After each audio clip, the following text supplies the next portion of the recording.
everyone. We've decided that, or I've decided today we will do the lung sequence. After the feedback I received from people with regards to the spleen sequence, having done the spleen sequence, many people sent me private messages letting me know that they were actually finally releasing some pent up or held in and suppressed grief. So I thought this would be a beautiful practice to do in line with looking at the way water works. The lungs is a metal element. In yin yoga it's a metal element, in hatha yoga it's an air element, and both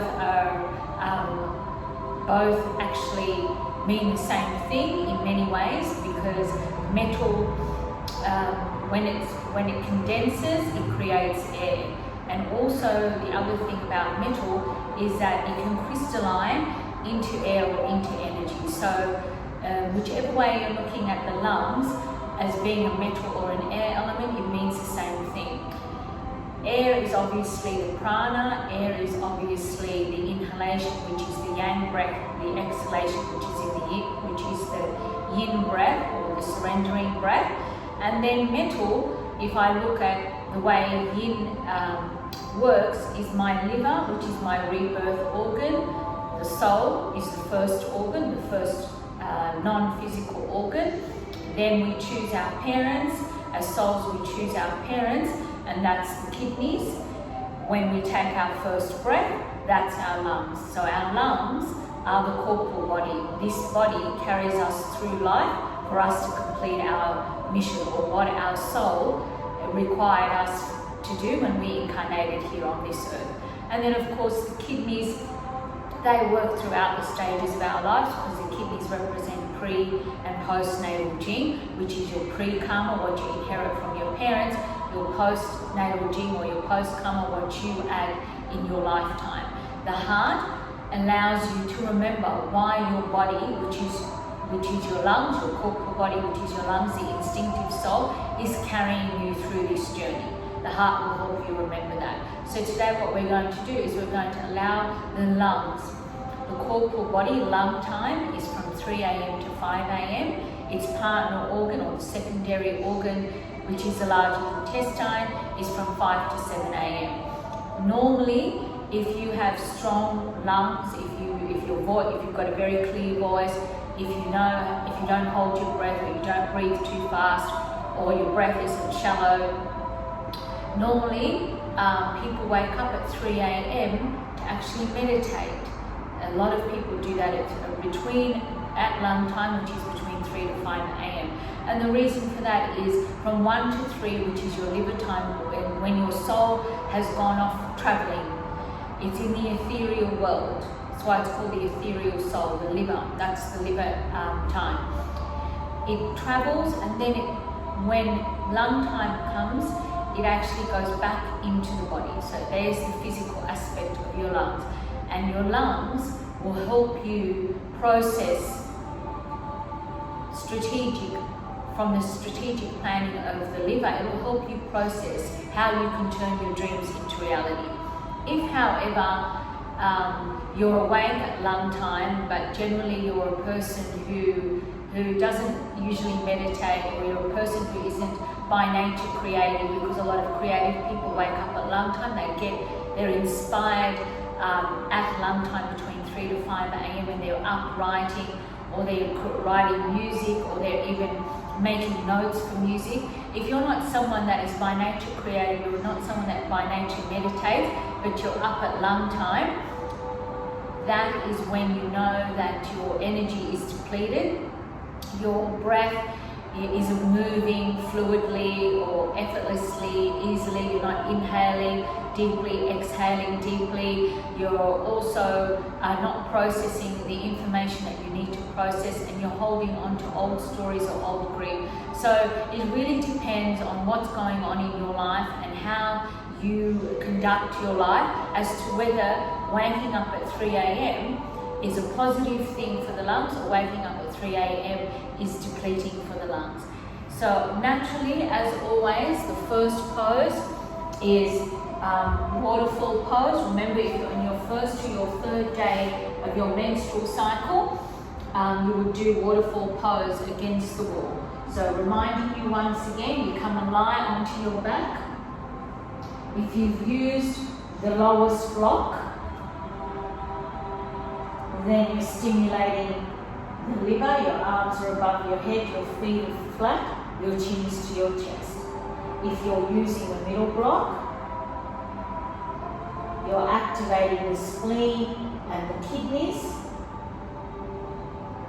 And then naturally, if you're using the highest block,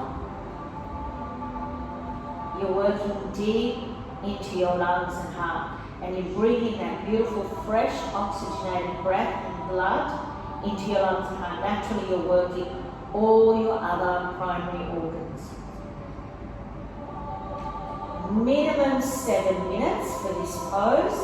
When the alarm goes off, you release your feet opposite ends of the mat, then upper, middle, lower back, and you draw the knees together while your feet are opposite ends of the mat. You will then roll over to your right side. You'll slowly come up. So, of course, let's do butterfly pose. I've said that women cannot do this pose enough, but naturally it's a beautiful pose for men as well, because we all have that lower dantian and we can all absorb leg energy. Sometimes we can even steal energy from other people, and we want to make sure that we move through our emotions. So you can do reclining butterfly using your dragon arms, your arms above your head, grabbing opposite ends of your elbows. So you can do your reclining butterfly without a bolster. Rolling over to your right side, or you can do your reclining butterfly with a bolster. Now, because this is actually a sequence for the lungs, it's really nice to do reclining butterfly with the bolster for the simple fact that it's elevating your heart and your lungs. And the liver, whatever's going on with our liver, the liver will dump that onto the lungs. Whatever's going on with our gallbladder, the gallbladder will dump that onto the heart. So if we have a lot of anger that we're constantly expressing all the time, which is attributed to the liver, and we're not processing that anger properly, then that anger ends up lodged in the lungs. Because in traditional Chinese medicine, the idea is that we move through our anger. Anger is a healthy emotion that we need to express, but when it's an emotion that we use as a form of habit, that will actually deplete the lungs. The truth is, when I was doing Lifeline, they used to always say that rage or anger is grief turned inwards. So really, it's meant to lead you to grief, to help you move through your grief. With the gallbladder, however, if you're suppressing the anger or you're exploding, so suddenly you're going through bouts of anger or you're experiencing bouts of rage, that can then unsettle the heart. So this is a really, to do butterfly pose or reclining rubber butterfly pose using a bolster is really beautiful to help elevate the heart. So whatever is going on with your liver, whether it's anger, rage, frustration, aggression, resentment, irritation, rather than cleaning out the liver or moving that through the liver and then transferring it into the lungs, we can then move it up to the lungs and out through the brain. The way the gallbladder, if we're experiencing bouts of anger or experiencing bouts of rage, or we're exploding or imploding where it's stuck here in the lower dantian, then that's going to affect the heart. It's going to make you feel depressed. It's going to stop circulation of blood through the heart. So this is a beautiful pose that you can do to look at the relationship that your liver has with your lungs and your gallbladder has with your heart. And if you bring your palms in prayer position, then you're opening up the channels in the lungs and in the heart. So you will do this for 7 minutes. So for the sake of this lung sequence, if you do have a bolster or a cushion, please use the bolster or the cushion. And then the alarm will go off. So you will do this for 7 minutes. Separate the feet, roll over to the right side, and then gently come up. So So today what we're going to do is to start off, we're going to move the channel of our lungs first. And so we have in the right arm, we have the lung channel, the large intestine channel, which is the partner organ to our lungs, and the Sanjiao channel. Sanjiao is a channel that distributes heat through the body, known as the triple burner. So it distributes heat through the lower, middle, and upper dantian. The lungs are considered the upper dantian, but also part of the middle dantian. The heart usually occupies the middle dantian, and you can see the proximity of the lungs and heart. So the lungs can be considered both middle dantian and upper dantian. Sanjiao time is from 9 p.m. to 11 p.m. So whatever you are doing in that time, in the evening, between 9 p.m.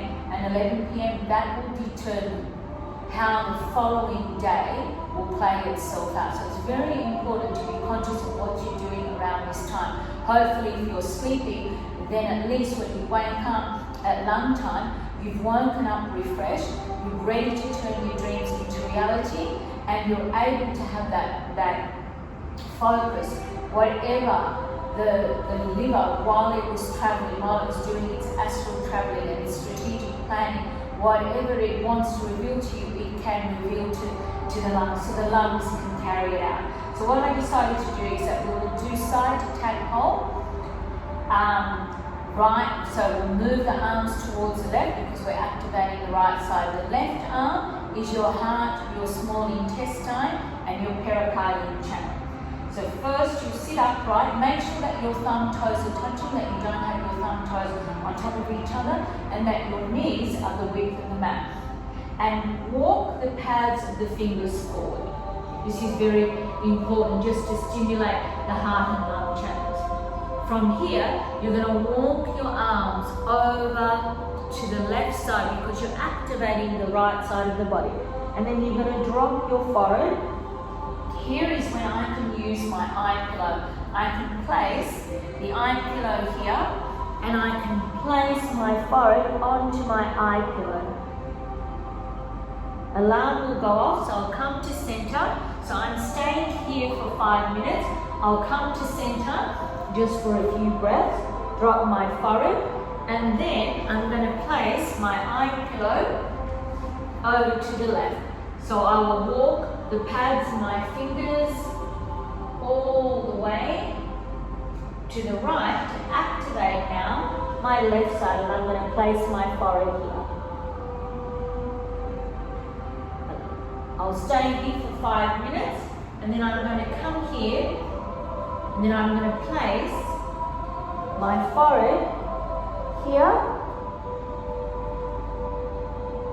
The alarm will go off. I'll place my pads of my fingers in front of my knees. I'll lift up my back.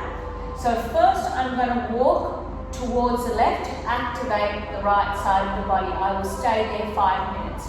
I will come back to center, rest for a few breaths, then walk the hands over to the right to activate the left side and stay there 5 minutes.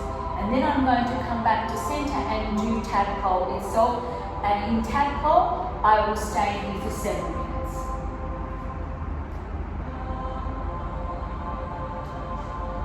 Place my hands in front of my knees. So what's beautiful about this is that I'm working the side of my body. So I'm working the right side of my body where the large intestine is, and obviously where my large intestine channel is my Sanjiao channel and my lung channel. On my left side, I'm working my small intestine, and then I'm working my heart, small intestine, and pericardium channel. The beauty of doing this pose is that it will prepare me for doing downward dog. So after I do my side tadpole, and then I do my full tadpole, so from here, I have the option. I'll come up, I'll walk the pads of my fingers forward. I'm going to place the palms of my hands flat, and now what you're going to do is you press your thumb, your index finger and your middle finger into the earth. So the point of doing that, the point of pressing your thumb, your index finger and your middle finger into the earth is that you're using the palm of your hand to hold the pose. You're not using your wrist.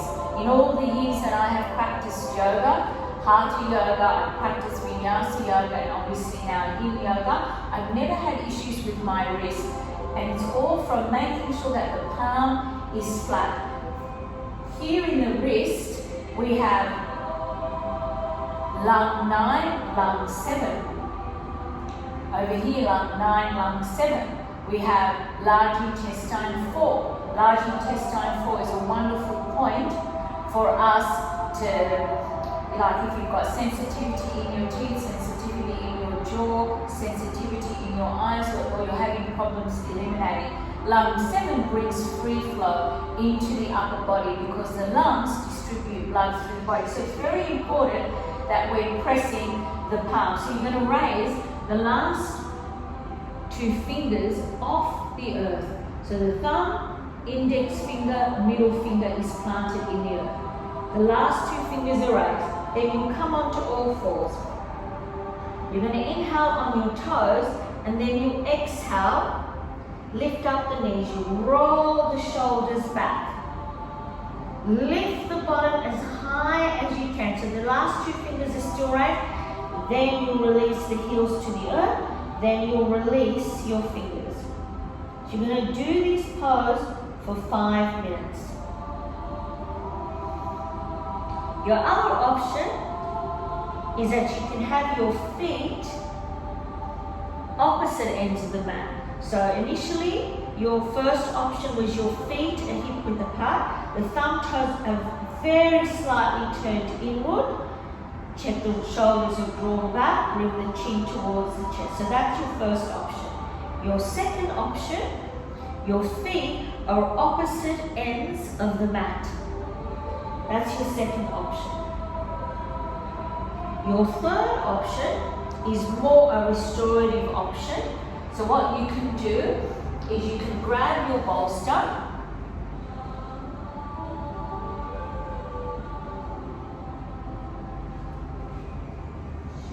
So the bolster goes in the middle. You then grab your block. You can even grab your eye pillow. It's the same position.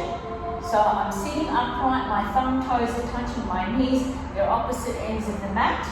I will walk the pads of my fingers forward. So I'm doing the exact same thing as far as my foundation goes. My thumb, my index finger, my middle finger is firmly planted in the earth. The palm is flat, so I'm not loading the wrist. My last 2 fingers are raised off the earth. I come to all fours. I inhale on the toes. I exhale. I'm going to roll my shoulders back, release my heels, and then here I'm resting my forehead.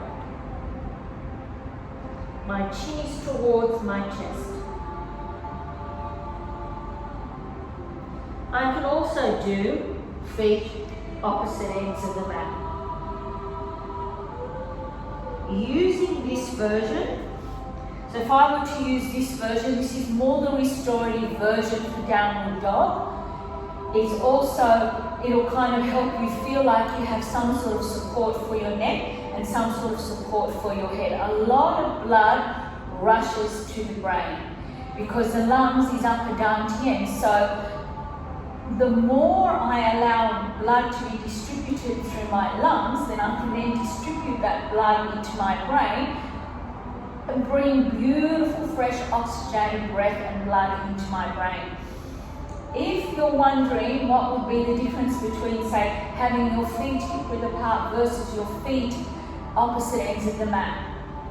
So if I'm doing my feet hip width apart, then I'm taking it deeper into, say, if I have sciatic nerve pain, if I feel like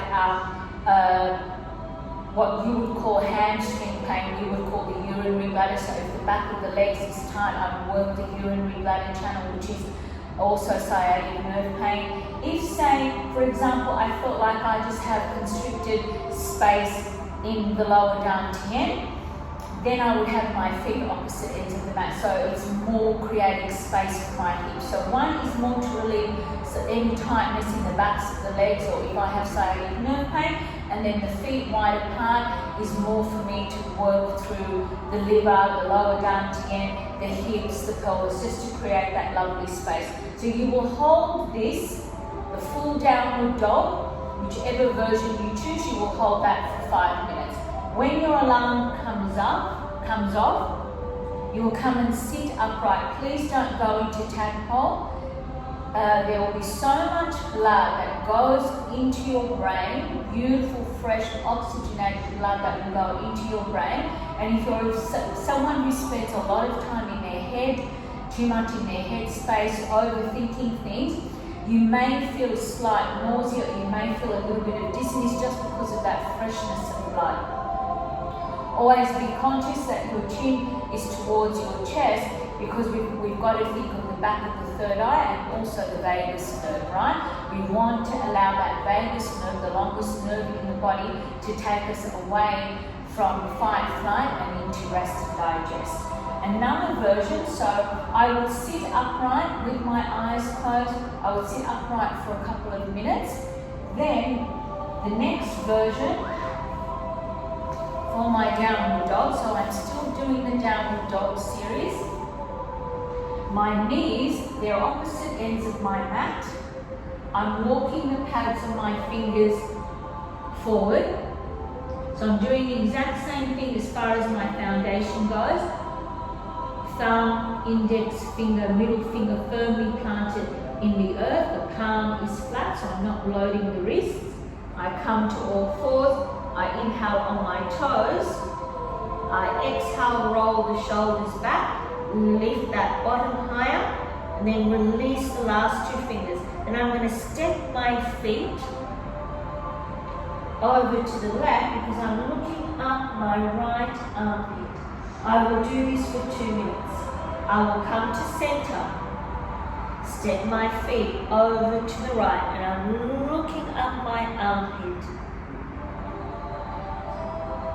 That's 2 minutes. Then I come to center, and I will come and sit upright with my eyes closed for a couple of minutes. So what I'm doing is going deep into that large intestine, so deep into the physical organ of the large intestine and the channel of the large intestine. I'm opening up both left and right lung through the channels and also through the lungs. And what's beautiful about placing the feet to the side, so you're stepping the feet, just to show you again, you're stepping the feet. So I'll start with feet to the left, so both feet are flat, looking up that armpit. Come to center, stepping to the right, looking up this armpit. So what is important to know here is that I'm lengthening the rib cage as well.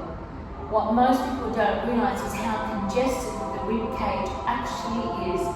It's an area where it can even collect some gas or collect some stagnant energy, so then it makes us feel like we're kind of breathing shallow, or we're breathing erratic, or we have to catch our breath. So it's a beautiful way of just opening up your ribs on both sides, which will help you breathe a hell of a lot deeper.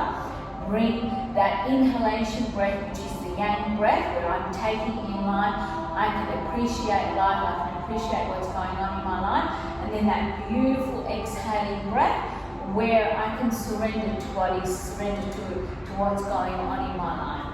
So with this one, the reason you're looking up your armpit is that in your armpit, in the left armpit, you have heart 1.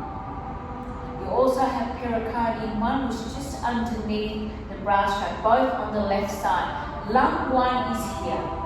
Lung 1 is along this channel. And this is why sometimes when we're not breathing, we feel a tightness just up here. If we just massage just where lung 1 is, and we just use our fingers from where the collarbone is, because kidney 27, you see kidney 27 really helps the lungs as well, especially with regard to water energy. And I press against here, I press just here for a few minutes, I can activate lung 1 and move any toxicity, any stagnant energy. The next part of the downward dog series. So once again, I start from the same foundation. My thumb toes are touching. I'm walking the pads of my fingers forward. I'm releasing thumb, index finger, middle finger to the earth. Raising the last 2 fingers. I come to all fours. I inhale on the toes. I'm rolling the shoulders back, releasing my last 2 fingers. And then I'm going to walk my feet just the length of my actual foot. And then from here, I'm going to stretch that left arm, draw that left arm around to my kidneys, then bring it to the outer part of my right ankle. Bending that left arm at the elbow, and then look up my armpit. 2 minutes. Alarm will go off. I'll release my left arm here. I'm going to stretch my right arm, draw that around to my kidneys, then place that right arm to the outside of my left ankle. Bend that right arm at the elbow and then look up my left armpit. 2 minutes. Alarm will go off. I will come up and I will sit up. Let all that beautiful energy settle in the face, settle in the upper body, that beautiful free flow of energy in my upper body. Allow blood to be distributed this way.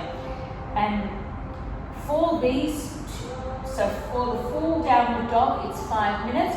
For the variations, it's 2 minutes each side, with a minute to 2 minutes rest in between where you would sit upright. So once I've done my downward dog series, I can then do a beautiful, beautiful sleeping dog. So sleeping dog, I would grab my bolster, and then I'm going to grab the blanket. So I'll just place these crystals here. I'm going to roll my blanket.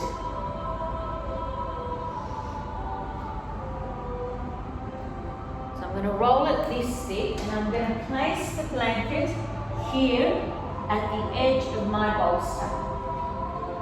I'm going to grab my eye pillow, and I will place my eye pillow here. So now what I need to do is I need to check where the belly button is. And then I'm going to place my lower belly onto the rolled blanket.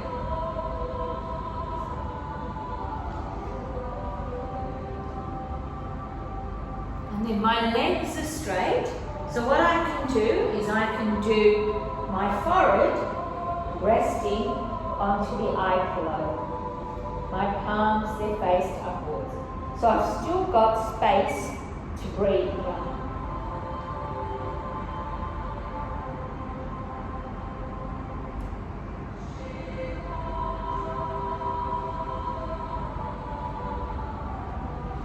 Alarm will go off. I will come up and I will sit up.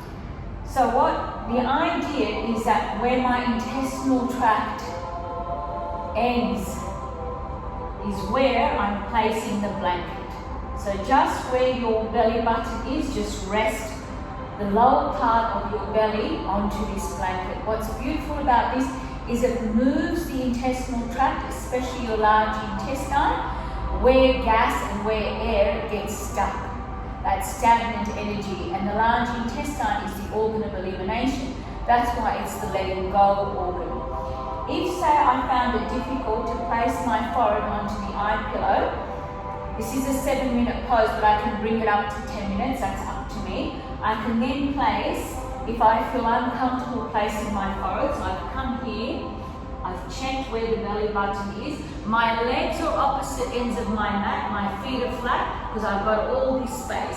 So I could do 3 to 4 minutes cheek one way, alarm will go off. I'll then do 3 to 4 minutes cheek the other way. Alarm will go off. I'll bring my forehead to center and I will come up and sit up. So if we're having trouble at the moment letting go, or we're finding it difficult to breathe, or we're breathing non-stop, and we're suffering from constipation. Because when we're finding it difficult to let go, and we're finding it difficult to embrace what's going on right here, right now, we end up with intestinal blockages, especially with regards to the large intestine. The large intestine, because it is the elimination organ, it's not just the physical aspect, which is the food and the small intestine separating the pure from the impure so that the large intestine can release the impure. It's also letting go anything to do with our physical, financial, material, spiritual, emotional, mental worlds that no longer serve us, that no longer serve where we are right here, right now. So it's a beautiful pose to do.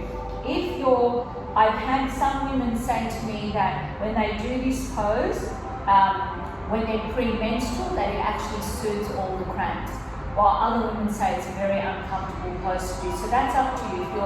If you're premenstrual, just give it a go. If it doesn't feel comfortable, by all means, come out of the pose. It is a pose that you would not do straight after a meal.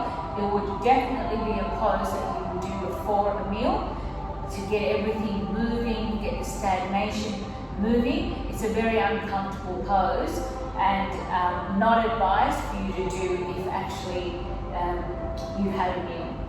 So after sleeping dog, I'm going to place my blanket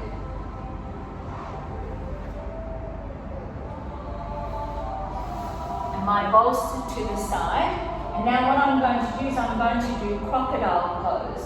So crocodile pose, I will start off in my Sphinx pose. So let me check my foundation first.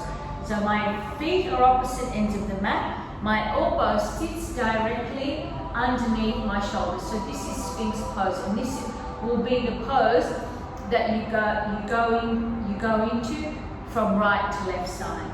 I'm going to then place my right elbow into the center, and I'm going to slide my left elbow behind my right elbow, and then I'm going to walk my fingers as far forward as I can with my palms faced upwards. I'll come up onto the toe, I'll roll my pelvis forward, and then I'll drop my forehead. My alarm will go off. I will come back to Sphinx.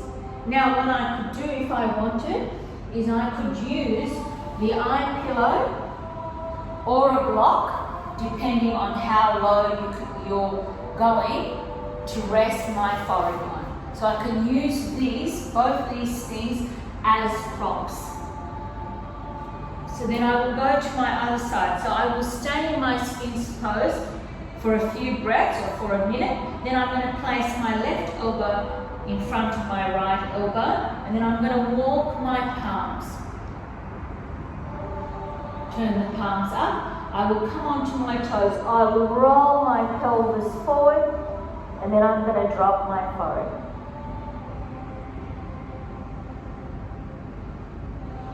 I will stay here for 5 minutes.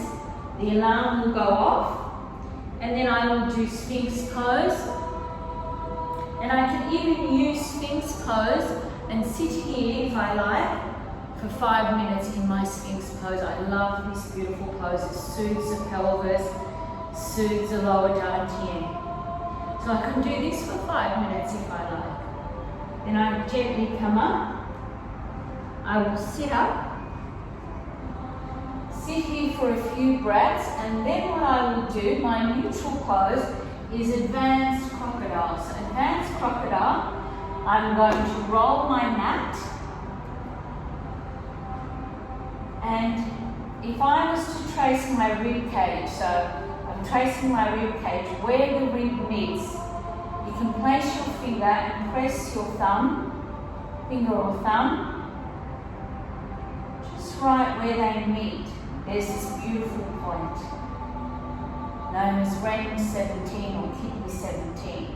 What's wonderful about this point is that say you did acupressure or you did acupuncture on this point, is it releases, even though it's a kidney point, it releases beautiful fresh air into your lungs. It literally opens your lungs.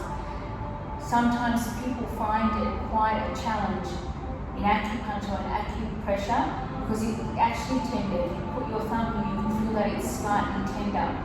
And it shows you how often we hold the breath, how often we actually forget to breathe. My teacher Shanti used to say, no breath, no life, because you come into the world taking your first breath, that's your corporal body, and you leave this world taking your last breath.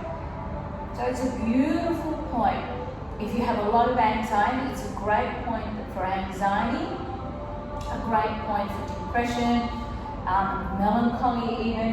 So what I would do is then I would place this rolled blanket underneath where this point is. So I'm going to feel for it. Remember, it's where the ribs meet. And then here I'm going to turn my feet out. So my feet are opposite ends of the mat, but I'm turning them out. What I'm doing here is I'm activating my kidney, my liver, and my spleen channel. So if you practice the spleen sequence, then you will understand the relationship of how the spleen holds water. If you practice the kidney sequence, then you'll understand that the kidney is the water element. So we're using two of those channels to help out the lungs. And of course, the liver channel, the way it helps out the lungs is that if there is anger in the lungs, there's a lot of frustration in the lungs, rather than dumping that if there is a lot of anger or frustration in the liver, rather than us dumping those emotions onto the lungs, which then takes us away from hope, from trust, from justice, from fairness, we can then move that anger, move the grief, release the brain. So we're looking at these three channels for a reason. So we then grab hold of opposite ends of our elbows. We walk those elbows forward, and then we release the forehead onto the forearms.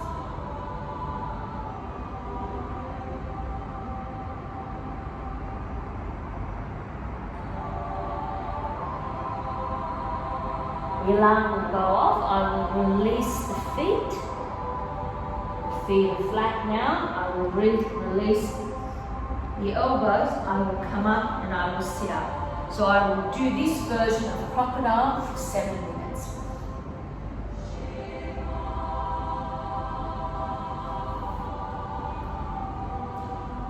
So another beautiful one that we can do to open up the lungs is praying mantis.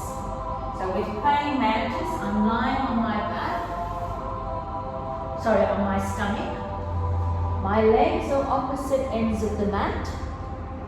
I'm stretching my right arm to shoulder height, my palm is flat. I'm coming onto the pads of the fingers with my left arm. I'm going to then bring that left leg back. And bend that left leg at the knee. And with my left arm, I'm going to raise so my chin's towards my chest. I'm going to raise that left arm up, turn the palm, bend that arm at the elbow, just tuck it behind the back, and hold this for 5 minutes. I'm opening up lung 1, the first point here. The chin is towards the chest. Alarm will go off. I will slowly come back. Now I can either come into Sphinx just for a few breaths, or what I could do is I could do reverse Shavasana. So my thumb toes are touching, my heels are out, and I made my fingers into a diamond shape, and then I'm resting my forehead onto the thumbs. I can stay here for a few breaths. Then I'm going to come to my opposite side. So this time I'm stretching the left arm at shoulder height, the palm is flat. I'm placing the pads of the fingers onto the floor. Then I'm going to bring my right leg, bend that right leg at the knee.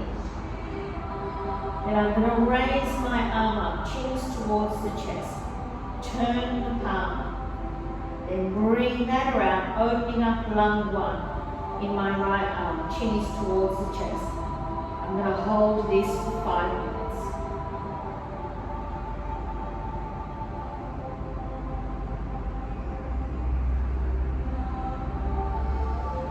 Very gently the alarm will go off. I will release. So I can either come into Sphinx, allow Sphinx to be my resting pose for a few breaths, or I can do reverse Shavasana, where my thumb toes are touching. I place my tips of my thumbs together, tips of my index fingers together, and I'm resting my third eye, my eyebrows. Alarm will go off. I'll slowly come up. So the position of the fingers is this, like a diamond shape, and then I'm placing. So UB1, UB2, the longest channels, got 67 points, UB channel. And then, of course, I'm soothing my beautiful third eye. I'm resting my third eye. So that's what I'm doing when I'm in reverse Shavasana. And what I love about praying mantis is firstly I'm opening up lung 1. So this is lung 1. I'm opening up here where the collarbone is, where kidney 27 is. I'm allowing this point. So if I press my thumb, it's actually being soothed. I've opened up the lungs, and I'm opening up, when I go into praying mantis, I'm opening up the front of my lungs. When I'm in my crocodile pose, I'm working the backs of my lungs. I'm stretching the shoulder blades, the shoulders, that beautiful area. It's just allowing the lungs to breathe. I'm working through UB13 to 15, where all that unexpressed grief at the back is stored. I'm relieving my heart chakra as well. This is in crocodile. In praying mantis, it's all the front. So we've got to look, when we look at our lungs, it's important for us to look at the front of the lungs and the back of the lungs as well. What's going on? Because if I'm breathing too shallow, or if I'm holding a lot of grief, I tend to do this. So I'm overloading the back. Other times I'm lifting my shoulders up like this, So I'm constantly overloading the shoulders. I have my gallbladder channel along my shoulders. I have my large intestine, small intestine channel over here. But what's important is I have gallbladder 20 at the back of the neck, and gallbladder 20 is a strong immune point. So it prevents us from having colds, flus, or lowering our immune system. The lungs, they work the pulmonary system. They're part of they're part of the circulatory system, the respiratory system, also the excretory system. So our systems get clogged if blood is not moving and flowing easily and effortlessly. What I would also like to do, so if we have a look at our sequence, we've done the waterfall pose for 7 minutes, we've done reclining butterfly for 7 minutes, we've done side tadpole 5 minutes, side tadpole 5 minutes, then 7 minutes of tadpole. We've done the 5 minutes of downward dog, 2 minutes for each of the variations. We've done our crocodile 5 minutes each side, advanced crocodile, then we've done the praying mantis 5 minutes each side. What you can do, if you like, you can finish your practice after that and go into yoga nidra, because that is a long practice. Your other option is that you can allow yourself to go into your child's pose for 5 minutes. So you can do palms in prayer and allow the forehead to rest. You can use your eye pillow. So I have my palms in prayer, resting the forehead. Or I have my arms by my side, palms faced upwards, resting the forehead. The alarm will go off. I slowly come up. So I can do child's pose for 5 minutes. Child's pose is a really nice pose to do after we've done all this lung, and obviously the heart gets open as well, but after we've done all this beautiful lung work, it's nice just to rest everything for 5 minutes in child's pose, to let like you feel soothed, you're going into that fetal position, so you're feeling calm, you're feeling centered before you go into your yoga nidra, or before you go into your 7 minutes of shavasana. If however you feel that it's a long enough practice that you've done and you just want to go into shavasana, by all means you go into your shavasana. Remember, you can use the bolster to place underneath your legs, or you can use a rolled up blanket. You don't necessarily need the bolster, you can use the rolled up blanket to place underneath your knees, to rest the back, to rest the pelvis.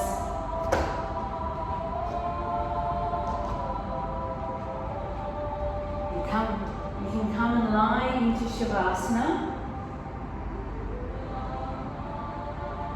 Allow yourself this beautiful 7 minutes. So you're checking your legs, they're opposite ends of the mat. Let your feet flop out to the sides. Relax your feet, relax your legs. Check that the lower back makes contact with the earth. So if you feel like there's a gap between the lower back and the mat, lift the bottom off the mat. Bring the lower back to the back and then release. Check that your shoulders there at shoulder height. They're nowhere near your ears. Your arms, they're by your sides, slightly separated from your body, with your palms faced upwards in an attitude of gifting, in an attitude of receiving.